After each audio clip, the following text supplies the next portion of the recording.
వర్షం పట్టింది అనుకోండి, అప్పుడు ఎట్లా ఉంటుంది, ఆవిరిలాగా కనిపిస్తుంది. అప్పుడు అలాంటి సమయంలో కూడా అగ్ని ఉందా అనుకోవాలా వద్దా? మరి అది మిథ్యాభూతం కదా, మరి నువ్వు ఎట్లా ప్రతిపాదన చేశావని పూర్వపక్షి సిద్ధాంతిని అడుగుతున్నాడు. ఈ ఆక్షేపాన్ని ఇప్పుడు పరిహారం చెయ్యాలి. ఇత్యేవం చోదయేద్యోపి జోషయేత్తం ఘటాదినా ససభ్యాం విభక్తోసౌ పర్యాయశ్చన చానయోః. ఈ విధంగా ఎవరైనా ఇతరులు అడుగుతున్నారో వాళ్ళని కుండతో కొట్టాలంట. ఎట్లాగా?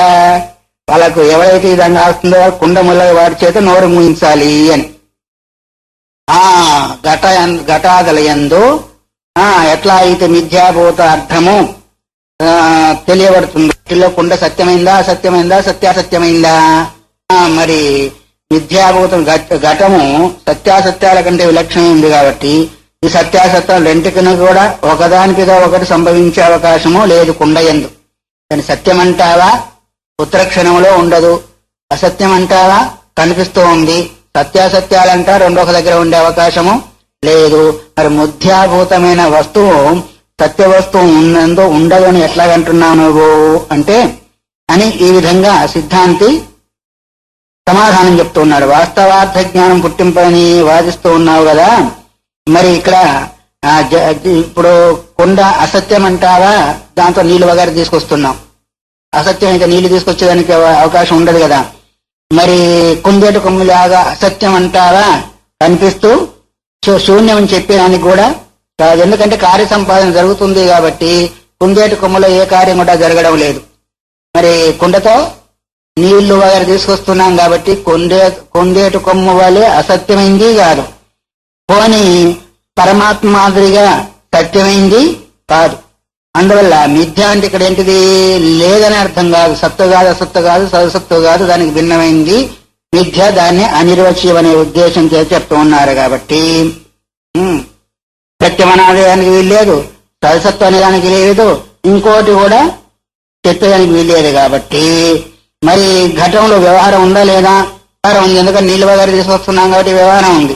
వ్యవహారం ఉన్నందువల్ల సత్యం చెప్పేదానికి అవకాశం లేదు. మరి అసత్యం అంటామా, కుందేటి కొమ్ము మాదిరిగా అసత్యమైంది కూడా కాదు, కొన్ని రెండు కలిపి అందామా, అట్లా అనేదానికి అవకాశము లేదు. కాబట్టి ఈ విధంగా చూసినట్టయితే మరి ఒకప్పుడు ఉండి ఒకప్పుడు ఉండకుండా ఉండి అది మిథ్య ఉంది కదా, మిథ్య వస్తువు చేత ఒక కార్యం జరుగుతుందా లేదా? మిథ్యా వస్తువు అయిన ఒక కార్యం జరుగుతుంది కాబట్టి అట్లాగే మిథ్యా ఉపమానం చేత కూడా తత్వమసి వాక్యం మిథ్య అయినప్పటికీ యథార్థ స్వరూపాన్ని గోచరింపచేస్తుంది అనే దానిలో ఏమాత్రం కూడా సందేహము లేదు అని సిద్ధాంతి పూర్వపక్షానికి అర్థం చెప్తూ ఏంటిది సమాధానం చెప్తూ ఉన్నాడు. తర్వాత ముందు చెప్పే గ్రంథానికి అవతారిక చేస్తూ ఏవం కుచోద్యమున్మూల్యాధేతాని ప్రకృతమభిధీయతే ప్రకృతం చానభిధీయే కథమభిధా శృతిరవిద్యాధ్వంసాత్మని జ్ఞానం జనయతీతి తత్రైవ కారణాంతరముచ్యతే. ఏ విధంగా కుచోద్యమున్మూల్య, కుచోద్యం అంటే కుత్సితమైన ఆక్షేపం, కుత్సితమైన నిందితమైన ఆక్షేపాలన్నింటినీ కూడా ఉన్మూల్య అంటే దాన్ని నిరాకరణ చేసి ప్రకృతమైన అర్థాన్ని చెప్పబోతూ ఉన్నాడు. ప్రకృతం అభిధీయతే ప్రకృతం చ అనభిధీయే అంటే ఇప్పుడు ముందు ఏం చెప్పబోతున్నాం, ఎందుకంటే ఇది రకరకాలుగా అంతా కూడా ఆక్షేపం జరిగినాయి కాబట్టి ఆ ఆక్షేపణన్నింటినీ కూడా తీసివేసి ఇప్పుడేమో ప్రకృతమైన అదార్థం ఏంటిది, వాచకమైన శబ్దం చెప్పుటకు యోగ్యం కాదని చెప్పారు కదా వాడు. వాచకమైన శబ్దము ప్రత్యేగాత్మయందు అజ్ఞానాశకము ఆయన జ్ఞానాన్ని పుట్టించదు అనేదాన్ని కదా తీసుకొని వస్తుంటే మధ్యలో లేనిపోయింది ఒకటి ఆక్షేపణ వచ్చింది. అందువల్ల వాచకమైన శబ్దము మరి ప్రత్యేగాత్మయందు అజ్ఞానాశకమైన జ్ఞానం పుట్టించేది కాదు అనేది ప్రకృతమైన అర్థం. ఇప్పుడు దాన్ని నిరూపణ చెయ్యాలి, ఎందుకు మధ్యలో మరి వేరే ఆక్షేపం వచ్చింది కాబట్టి దాన్ని పూర్తి చేసేసి మరి వాచకమైన శబ్దం చేత అజ్ఞానాన్ని నివృత్తి చేసే జ్ఞానం ఉత్పన్నమవుతుంది అనే విషయాన్ని ఇప్పుడు ప్రతిపాదన చెయ్యాలి. దాన్ని ప్రతిపాదన చేస్తున్నానని చెప్తూ అతిదుస్థో ప్రబోధోత్ర హ్యాత్మైవాస్య ప్రబుద్ధత నిమిత్తమాత్రాత్యేష నాసాగ్రే భద్రం యథా. నిమిత్తమాత్రాత్ ఏదైతే ఉందో అది దుఃఖాన్ని కలిగించేది అనే భావం చేత అధికారి యొక్క ఆత్మస్వరూపమే ప్రబోధము. ఇక్కడ ప్రబోధం ఏంటిది? అతిథిస్తో అప్రబోధో అత్ర. అప్రబోధ అంటే అప్రబోధం అంటే అజ్ఞానం, ప్రబోధం అంటే జ్ఞానం. ఇక్కడ ఆత్మయందు ఆత్మను తెలుసుకోనేంటి దుస్థితి ఏమేంటిది అంటే అజ్ఞానము. ఆ అధికారి యొక్క ఆత్మస్వరూప ప్రబోధమే జ్ఞానము. కాబట్టి ఈ అవిద్య ఏదైతే ఉందో, ముక్కు చివరిలో ఉన్న రేగుపండు ఎట్లాగైతే స్వల్ప నిమిత్తం చేతనే కింద పడిపోతుందో, ఏమైనా ముక్కు మీద రేగుపండు పెట్టుకున్నా అనుకోండి, కొంచెం ఇట్లా కదిలినా పడిపోతుందా లేదా?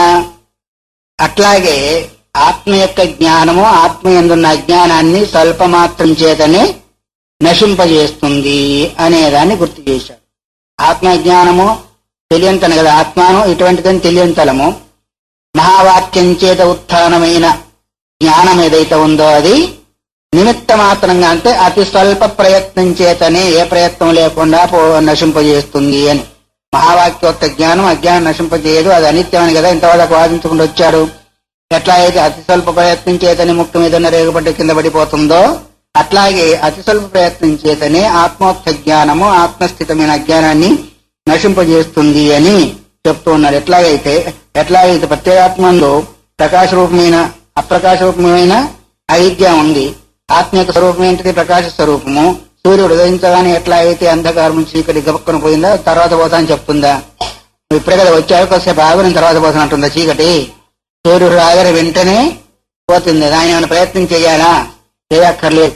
ఇందులో సూర్యుడు అంధకారం ఎట్లాగైతే ప్రతిభాస మాత్రంగా ఉండకుండా పోతుందో, ఏమాత్రం కూడా ఉండకుండా పోతుందో, అట్లాగే ఏమాత్రం కూడా ఏ నిమిత్తం లేకుండానే మరి అతి స్వల్పమైన ప్రయత్నించేట అవిద్య కూడా ఆ ఆత్మజ్ఞానం చేత మరి నశించే దానిలో ఏమాత్రం కూడా సందేహము లేదు, ఆటంకం కూడా లేదు అనేదాన్ని నిర్ణయం చేసంటే ఆత్మస్థితమైన అజ్ఞానము ఆత్మ సంబంధమైన జ్ఞానం చేత సంపూర్ణంగా నశిస్తుంది అనేదాన్ని చెప్పినందువల్ల మళ్ళీ పూర్వపక్షుల యొక్క ఆక్షేపం అనుసరించి ఇంకొక పరిహారాన్ని కూడా చేస్తూ, ఆ అనుదితానస్తమిత కూటస్థ బోధమాత్ర స్వాభావ్యాత్ ఆత్మనోతు స్తంభావ్య విద్య సద్భావ ఇది చేతు నా అవిద్యా ప్రసిద్ధైవ తద్భావ సిద్ధేరులోక నిషావత్ ఇది. ఇంకొక ఉపమానం చెప్తున్నారు. ఎట్లా అంటే ఆత్మ ఉదయము అస్తమయము లేని స్థితి కలిగింది. ఉదయము లేదు, అస్తమయము కూడా లేదు. ఉదయం అంటే పుట్టడము, అస్తమయం అంటే చావడము, అంటే చావు పుట్టుకలు లేని స్థితి కలిగింది అని. అనుదితం అంటే ఉద్భవించేది కాదు, అనస్తమితం అంటే నశించేది కూడా కాదు. ఎప్పుడైతే ఒకటి ఉంటుందో రెండవది ఉంటుంది. ఎప్పుడైతే ఉదితం ఉంటుందో అస్తమించడం ఉంటుంది, అస్తమించడం ఉంటుందో ఉదితం కూడా ఉంటుంది. ఇవి రెండూ లేని స్థితి అంటే చావు పుట్టుకలు లేని స్థితి కలిగింది. బోధమాత్ర స్వభావ్య, దాని యొక్క స్వభావం ఏంటిది? జ్ఞానమే స్వభావంగా కలిగింది, ఇంకా వేరే స్వభావం దానికి లేదు. ఎందుకంటే సత్యం జ్ఞానం అనంతం బ్రహ్మ అనే విషయం చేత చెప్తోంది కాబట్టి, అందువరకే నిర్వికారమై జ్ఞానమాత్మ స్వభావంగా కలిగి ఉన్నందువల్ల అవిద్యా సద్భావము ఆత్మయందు ఉండేదానికి అవకాశము లేదు. ఒకవేళ ఉంది అంటే అనేవాడు ఎట్లాగున్నాడు అంటే గుడ్లగూబ రాత్రి ఎట్లా అయితే అవిద్యా ప్రసిద్ధి చేతనే అవిద్యకు సద్భావం సిద్ధిస్తున్నందువల్ల అలాంటి గుడ్లగూబ లాంటి వాడు అన్నాడు. దుస్తభావ్య అవిద్యా సద్భావ చేత్. ఒకవేళ అవిద్య ఉంటుంది అని అన్నట్టయితే గుడ్లగూబ పట్టబగలో అందరికి కళ్ళు కనిపిస్తూ ఉంటాయి, పట్టబగలు అందరికీ కళ్ళు కనిపిస్తాయి. కానీ గుడ్లగూబ మాత్రం సూర్యుడు కనిపించడం, సూర్యప్రకాశము కనిపిస్తుంది. అంటే పట్టబగలు ప్రకాశంలో ఉన్నప్పటికీ గుడ్లగూబకు చీకటి ఎట్లా ఏదో కనిపిస్తుందో, నిత్య నిరంతరం కూడా ప్రకాశించే ఆత్మయందు నువ్వు అజ్ఞానాన్ని చూస్తున్నావంటే నీకున్న ఆ గుడ్లగూబకు ఎప్పటిదో సంబంధం ఉంటుంటుంది, మీరిద్దరు బంధువులయ్యి ఉంటారు అనేది చెప్పక తప్పదు. అందుకొరకే నిత్య నిరంతరం కూడా ఆత్మ ప్రకాశం ప్రకాశిస్తూ ఉన్నది. ఆ ప్రకాశించే సమయం లోపల, ఎందుకంటే దాని యొక్క ఉదితానిదితాలు కూడా లేవు, చాపుట్టుకలు అంటే వికారరహితమై, అంతేకాకుండా మరి నిత్య జ్ఞాన ప్రకాశ స్వరూపం ఉన్నందువల్ల అవిద్య దానిలో ఉంది అని అంటే ఎట్లా అయితే గుడ్లగూబ స్వభావం చేతని చీకటి కలిగి ప్రకాశాన్ని తెలుసుకోలేకపోతుందో అట్లాగే నీవు కూడా అని నేను అనుకుంటున్నాను. ఎవరంటున్నారు? సిద్ధాంతి పూర్వపక్షాన్ని అంటూ ఉన్నాడు. కాబట్టి గుడ్లగప్ప యొక్క ప్రత్యక్షం అనుభవం ఎట్లా ఉంటుంది? దానికి రాత్రి అవుతుంది కానీ రాత్రి మాదిరినే ఉంటుంది కానీ పగల మాదిరి కనిపించదు దానికి. అట్లాగే అజ్ఞాని అయిన వాడికి అవిద్యా సంభావం చేత మరి శాస్త్రం చేత కూడా ఎట్లా అంటే మరి సూర్యం ప్రకాశించేత కూడా దానికి ఎట్లా అయితే చీకటి పోలేదో అంత ప్రకాశం ఉన్నప్పటికీ మరి శాస్త్రం మాటి మాటికి చెప్పినప్పటికీ నీ యొక్క అజ్ఞానం పోవడము లేదు అంటే నువ్వు ఏ జన్మల్లో దానికి పుత్రుడవై పుట్టుంటావు అని అనుకోవాలి. ఇదముచ్యతే. అందువల్లనే ఈ రకంగా చెప్పబడుతుంది. ఏంటిది? అహో దార్ష్టమ విద్యాయా నకశ్చిద్ అతివర్తతే ప్రమాణం వస్త్వనాదృత్య పరమాత్మేవ తిష్టతి. ఏం ఆశ్చర్యం అజ్ఞానం! ఎందుకంటే అజ్ఞానం యొక్క ఆశ్చర్య వృత్తి ఏంటి అంటే నిర్భయ ప్రవృత్తిని ఎవరినో అతిక్రమించదాడు. ఎందుకు అంటే దార్ష్టం అవిద్యాయ నకశ్చిద్ వర్తతే. అవిద్య యొక్క దృష్టత్వాన్ని లేదా దాని యొక్క ఘనతను ఎవరు కూడా దాటుకొని పోదాలి. ఎందుకంటే వస్తు స్వభావం వాస్తవికంగా తెలుసుకోకుండా అది కూడా పరబ్రహ్మం వలె నిత్యమై ఉంది అని. ఎవరికి? అజ్ఞానికి. అజ్ఞానికి ఎట్లాగైతే పరబ్రహ్మ నిత్య స్వరూపమైందో నిత్యత్వాన్ని బోధిస్తుందో అట్లాగే ఇలాంటి వాళ్ళకు కూడా అజ్ఞానము దాటకుండా ఉన్న అజ్ఞానం దాటకుండా లేకుండా అంటే అర్థమేమి? అజ్ఞానాధీనమైన సంస్కారం కలిగి ఆ రకంగానే భావిస్తూ వాదిస్తూ ఉంటారు అనేది. కాబట్టి ఎట్లాగా అయితే నశించే స్వభావం ఆత్మకు లేదో అట్లాగే ఇలాంటి వాళ్ళ యొక్క అవిద్య కూడా నశించే స్వభావము కలిగింది కాదు. ఎందుకంటే వస్తువు యొక్క స్వరూపాన్ని గ్రహించలేకపోతున్నారు. దాని యొక్క స్వరూపం ఏంటో తెలుసుకోలేక అంటున్నారా, తెలుసుకుని కావాలని అంటున్నారా? అదంతా కూడా ఈ రెండు ఎట్లాగన్నా కానీ అవిద్య యొక్క ప్రభావమే. అందువల్ల ప్రమాణం వస్తు అనాదృత్య, వస్తువు యొక్క ప్రమాణాన్ని వాస్తవికతను తృణీకరించి పరమాత్మేవ అంటే అంత దృఢమైపోయింది వాళ్ళకు అజ్ఞానం అని. అంత దృఢమైన అజ్ఞానం కారణం చేతనే వాళ్ళు వాస్తవికతను తెలుసుకోలేకపోతున్నారు. అంటే నిర్భయత్వము. నిర్భయత్వం అంటే అర్థం ఏంటి? ఎవరైనా తప్పు చేసేవాడు ఎంత దుష్టమైన కార్యమైనప్పటికీ భయం లేకుండా చేస్తా ఉంటాడో అంటే అర్థం వాళ్ళ ఎంత ధైర్యం ఉంటే అది చేస్తా ఉంటాడు. మనకైతే చూడగానే భయం వేస్తూ ఉంటుంది, కానీ వాళ్ళకి భయం లేకుండా ఉంటుంది. అట్లాగే మరి శాస్త్రం ఈ విధంగా ఆత్మీయంగా ఇది ఉండదు, ఇది ద్వారా తెలియబడుతుందని చెప్తా ఉంటే వాడు నిర్భయంగా ఇంకా అది కాదు అని వాదిస్తా ఉంటే అలాంటి వాడు ఎట్లాంటి వాడు? ఇలాంటి వాడు కూడా అలాంటి వాడే అనే దాని దగ్గరికి తీసుకుని వచ్చాడు. కాబట్టి అవిద్య వాస్తవ సత్తా కలిగింది కాదనే దాన్ని ఇప్పుడు నిరూపణ చేస్తూ తస్మాత్ అవిద్యా ప్రసిద్ధైవ అవిద్యా సద్భావ సిద్ధిరత ఆత్మవస్తు వృత్తానురోధేన న కథంచనాపి తత్సంభవానాస్తి అన్నారు. అందువల్ల అవిద్య ఏదైతే ఉందో ప్రసిద్ధి చేతనే అవిద్య యొక్క సత్త సిద్ధిస్తుంది. అది ప్రసిద్ధమైంది. అవిద్యకు ఉన్నదా లేదా అజ్ఞానం అంటే అది ప్రసిద్ధంగానే ఉంది, ప్రసిద్ధిగానే దాని యొక్క ఉనికి అనిపిస్తుంది. ఎట్లాగా నాకు తెలియదు అన్నప్పుడు అది ప్రసిద్ధమా? ప్రతి ఏవైతే నాకు తెలియనితనం ఏంటిది? ప్రసిద్ధమా? అందువల్ల అది అవిద్య తన యొక్క ప్రసిద్ధి చేతనే తన యొక్క సత్తా కలిగి ఉంది. ఆ కారణం వల్లే ఆత్మవస్తువు యొక్క స్వభావం కూడా ఆ రకంగానే ఉంది. కాబట్టి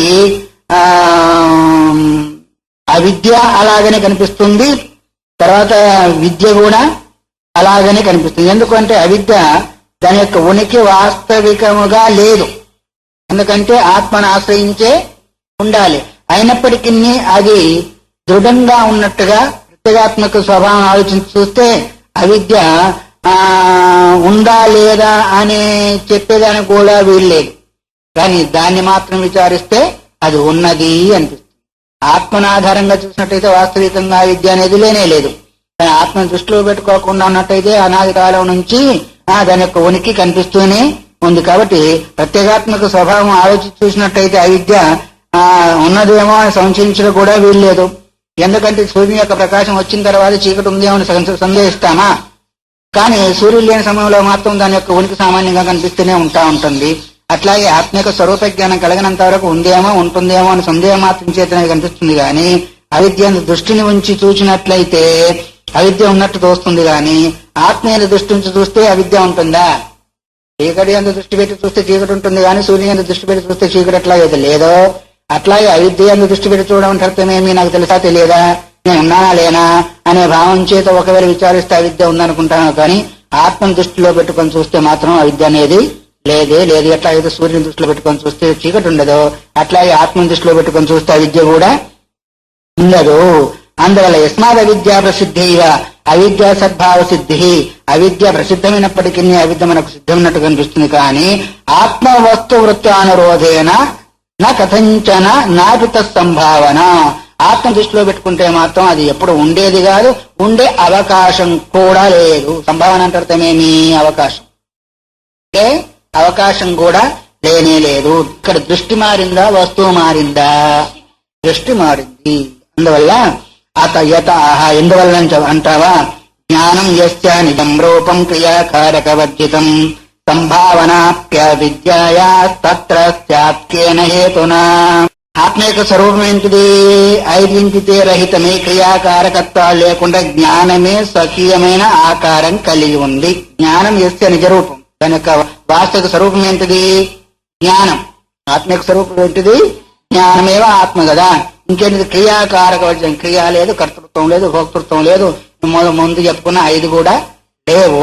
సంభావనాపి అవిద్యాయ తత్ర స్యాత్ కేన హేతున, మరి అవిద్య యొక్క ఊహ చేత కూడా మరి అక్కడ ఉండే అవకాశము లేదు.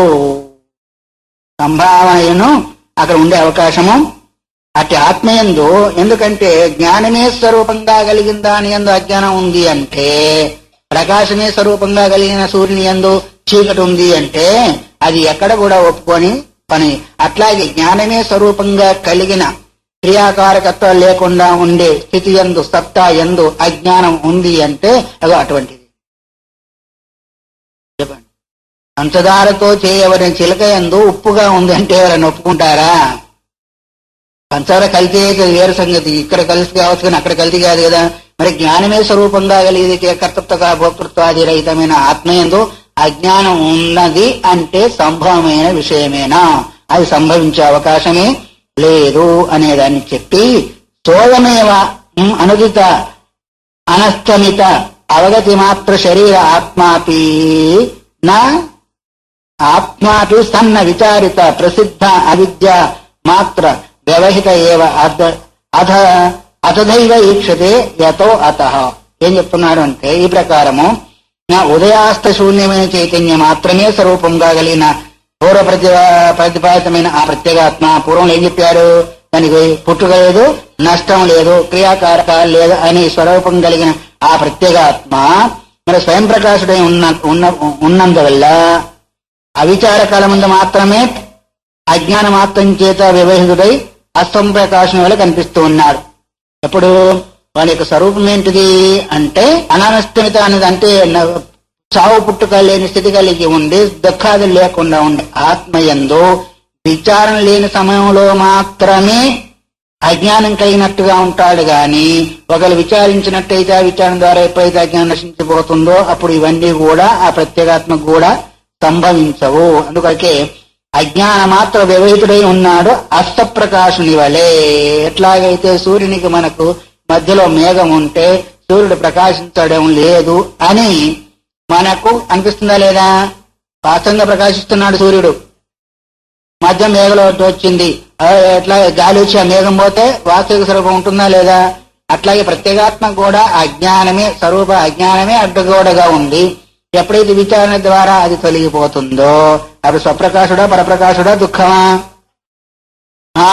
ఉంటున్నాడా? అందువల్లనే మరి ఇక ముందు దాన్ని చెప్పబోతున్నారు. ఎందుకంటే వాస్తవికంగా ఆత్మకు మనం చెప్పుకున్నట్టుగా ముందు చెప్పిందే ఇప్పుడు చెప్తున్నారు అనుకోండి, దానికి ఏ చావు పుట్టుకలు లేకుండా క్రియాకారకత్వాలు లేకుండా స్వయం ప్రకాశుడు నిత్య జ్ఞాన స్వరూపుడై ఉన్నాడు.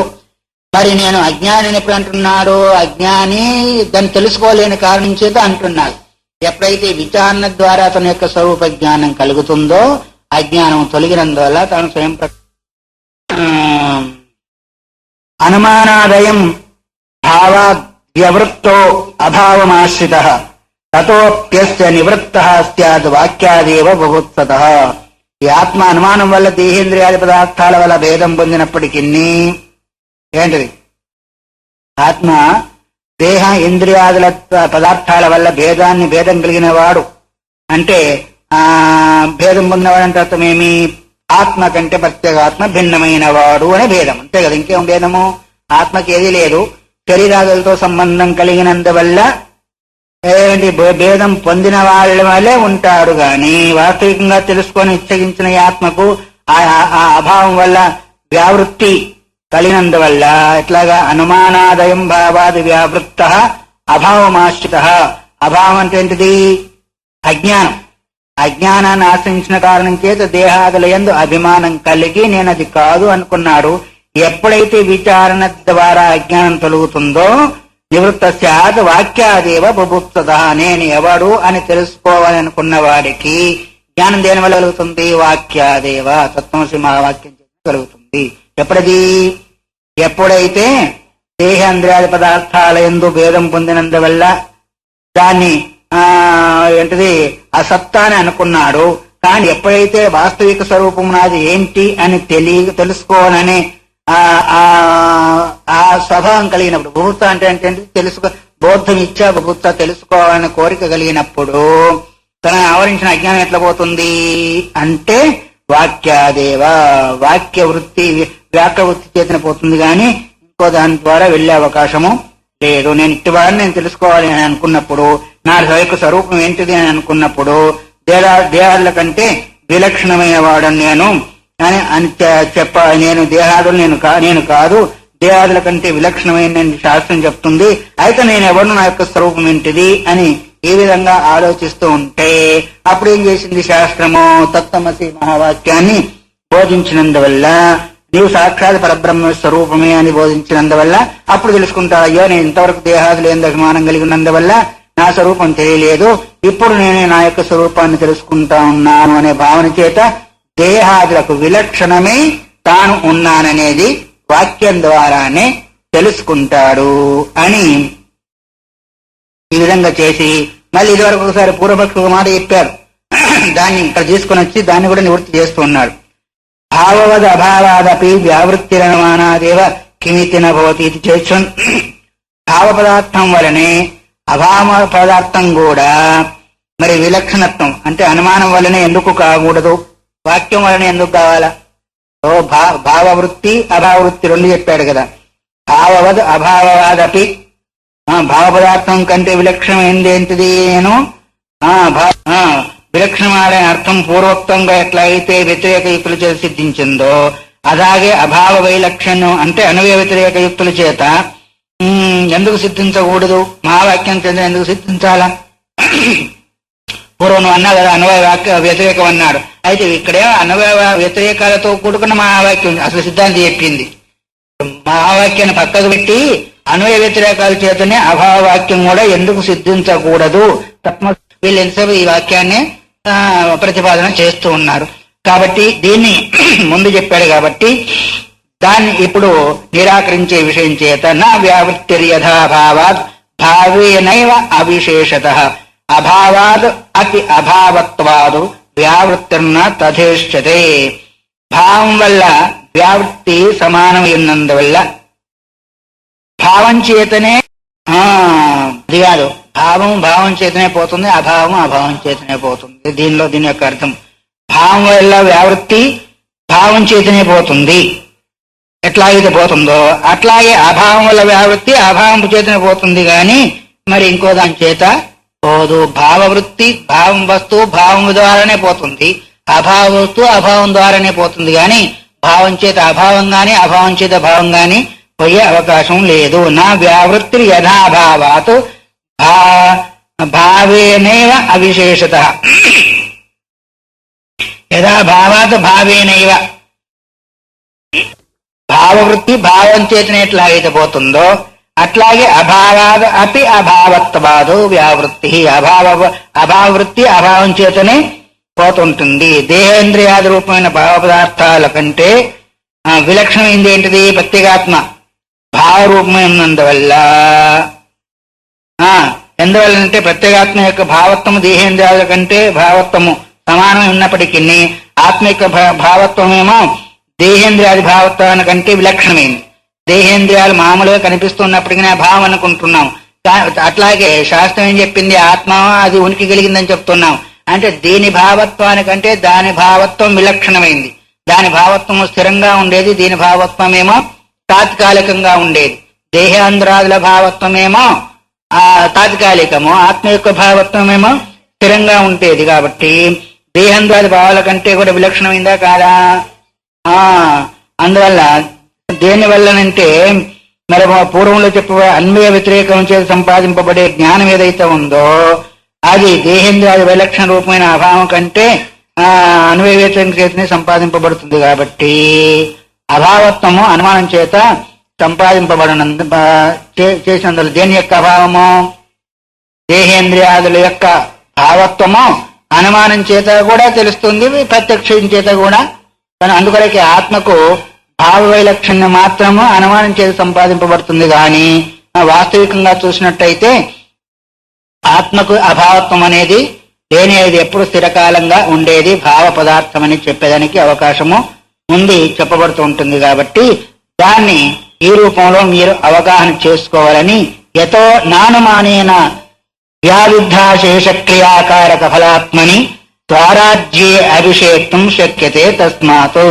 అందువల్ల సమస్తమైన క్రియాకారక ఫలాల కలిగిన స్వరూపం కలిగినట్టి మోక్షమందు యతో నానుమానేన వ్యావిద్ధ అశేష క్రియాకారక. వ్యావిద్ధ అశేష క్రియాకారకం అంటే సమస్తమైన క్రియాకారక రూపమైన గుణాలను నిషేధించినందువల్ల, తీసేసినందువల్ల దాని యొక్క ఫలం ఏంటిది? ఫలాత్మని స్వరాజ్యే. దాని యొక్క ఫలం ఏంటి అంటే మోక్షమైన స్వరాజ్యమందు అభిషేకించుట, అంటే దాన్ని పొందట. అనుమానం చేత ఎందువల్ల కలగదో దాని యొక్క విషయాన్ని చెప్పుతున్నాము. మహావాక్య వల్లనే కలుగుతుంది గాని అనుమానం వల్ల కలగదు అనేదాన్ని, ఎందుకు అనుమానం వల్ల కలగదో దాన్ని మేము చెప్పబోతున్నాము. అనుమానం వల్ల కలుగుతుంది అన్నారు కదా, అనుమానం వల్ల ఎందుకు కలగదు అనే విషయాన్ని ఇప్పుడు మేము చేస్తున్నాం. కాబట్టి ప్రత్యేక అభిన్నమైన బ్రహ్మాత్మత రూపమైన స్వరాజ్యం మోక్షలక్ష్మి క్రియాకారక బల సకల వికార శూన్యమైంది. కాబట్టి అటు స్వరాజ్యాన్ని మరి వాక్యం ద్వారానే పొందుతారు, మిగతా దీని ద్వారా పొందరు అనే విషయాన్ని ఇప్పుడు నేను ఏం చెప్తున్నా. అవిద్య నిద్రయ సోయం ప్రసుప్తో దుర్వివేకయ భావాభావ్య ఉదాసీన్య శృత్యైవ ప్రతిబోధ్యతే. అవిద్య అనే నిద్రయందు గాఢంగా నిద్రపోతున్నాడు, సుషుప్తి నిద్ర పోతున్నాడు. అలాంటి విముక్షువు భావాభావాలు రెండింటిని కూడా నివర్తింప, భావం కాదు అభావం కాదు, ఆ రెండింటిని కూడా మరి తొలగించే శృతి చేత బోధింపబడుతున్నాడు. శృతి చేత ఎట్లాగైతే నిద్రలో ఉన్నవాన్ని మేలు కొలిపేదాని కొరకు అక్కడ వాక్యం చెప్పబడిందో, ఇక్కడ కూడా భావాభావరహితమి సకల వికార శూన్యమైన ఆత్మయందు ఆత్మజ్ఞానం కలిగే దాని కొరకు, అంటే అజ్ఞానం అనే నిద్రయందు ఎవడైతే గాఢంగా సృష్టి పొంది ఉన్నాడో అలాంటి ఆ ముముక్షులకు ఆ భావాభావాలను రెండింటిని కూడా తొలగించాలి. అంటే శృతి చేతనే అది బోధింపబడుతుంది గాని ఇంకొక దాని ద్వారా అనుమానంగా దానా గాని ప్రత్యక్షం ద్వారా గాని ఇంకొక దాని ద్వారా కూడా మరి అది పోయే అవకాశము లేదు. అందుకని స్వరూపజ్ఞానహీనంగా చేయుతుంది నిద్ర. నిద్ర అంటే ఏంటిది? అజ్ఞానం. అజ్ఞానం ఏం చేస్తుంది? స్వరూపజ్ఞానం లేకుండా చేస్తుంది. కాబట్టి ఆత్మ చైతన్యం ఆవరించిన స్వరూపజ్ఞానం మీద ఉన్నందువల్ల అవిద్య నిద్రచే ఆక్రమింపబడిన ప్రత్యేగాత్మ ఎట్లా ఉన్నాడు? గాఢ సుషుప్తి గలవాడిగా ఉన్నాడు. కాబట్టి స్వరూపజ్ఞానం లేనివాడై ఉన్నందువల్ల ఈ ప్రత్యేగాత్మ దేహేంద్రియాది తాదాత్మ్యం చేత అభావ రూపం. అభావం ఏంటిది? దేహాదులందు ఆసక్తి కలిగి ఉన్నందువల్ల అభావ రూపం ఒకటి వచ్చింది. తర్వాత భావరూపం ఏంటిది? ఆత్మము. ఈ భావాభావాన్ని రెండింటి